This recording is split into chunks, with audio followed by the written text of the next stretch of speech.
Hello everyone, welcome back to my YouTube channel safety trainer Asif Syed.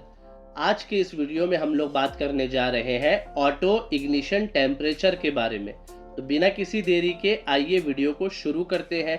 हमारा सबसे पहला सवाल है, ऑटो इग्निशन टेम्परेचर क्या होता है? What is auto ignition temperature? तो इसका आंसर है स्वत प्रज्वलन तापमान, यानी कि ऑटो इग्निशन टेम्परेचर वो न्यूनतम तापमान है जिस पर किसी सामग्री में बिना किसी बाहरी स्रोत जैसे कि लौ या चिंगारी के स्वत प्रज्वलन होता है।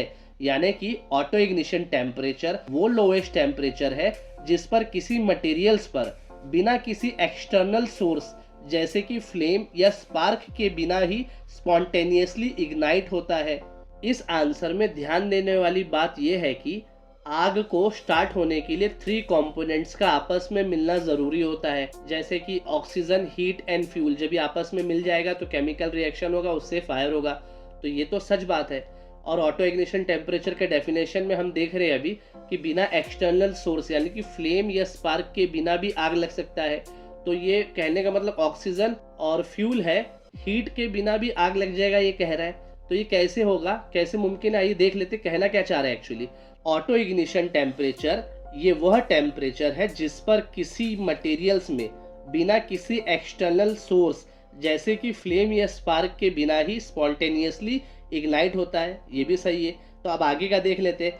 हालांकि मटेरियल्स को इस टेम्परेचर तक गर्म करने की जरूरत है, यानी हीट करने की जरूरत, यानी उसको हीट चाहिए। तो इसमें जो हीट है ना, हीट सोर्स होगा ना, वो डायरेक्ट स्पार्क या फ्लेम नहीं होगा, इसीलिए वो ऐसा कह रहा था। तो आपको इतना समझ में आया कि इसमें हीट सोर्स जो होगा वो डायरेक्ट स्पार्क या फ्लेम नहीं होगा, बल्कि ऐसा कोई भी प्रोसेस हो सकता है जो मटेरियल्स के टेम्परेचर को उसके ऑटो इग्निशन टेम्परेचर तक बढ़ा दे, जैसे कि घर्षण यानी कि फ्रिक्शन, संपीड़न यानी कि कंप्रेशन, या रासायनिक प्रक्रिया यानी कि केमिकल रिएक्शंस।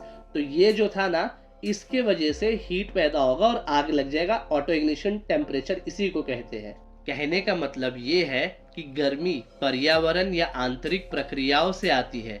गर्मी यानी कि हीट एनवायरनमेंट या इंटरनल प्रोसेसेस से आती है, जिससे वह क्रिटिकल टेम्परेचर तक रीच कर जाती है जहां मटेरियल खुद ब खुद जल उठती है। हमारा दूसरा क्वेश्चन है, ऑटो इग्निशन टेम्परेचर को जानना क्यों जरूरी है? Why is knowing the auto ignition temperature important?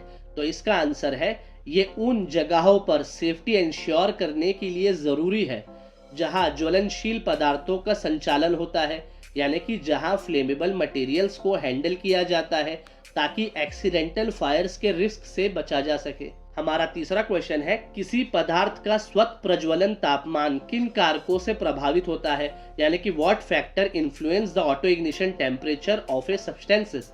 तो इसका आंसर है, इसमें पहले नंबर पे है सामग्री की रासायनिक संरचना यानी कि chemical composition of the materials.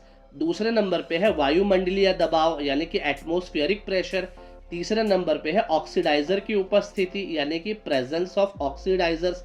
और चौथे नंबर पे है परिवेशीय तापमान यानी कि एम्बिएंट टेम्परेचर शामिल है। हमारा चौथा नंबर का क्वेश्चन है, ऑटो इग्निशन टेम्परेचर कैसे मापा जाता है? How is auto ignition temperature measured?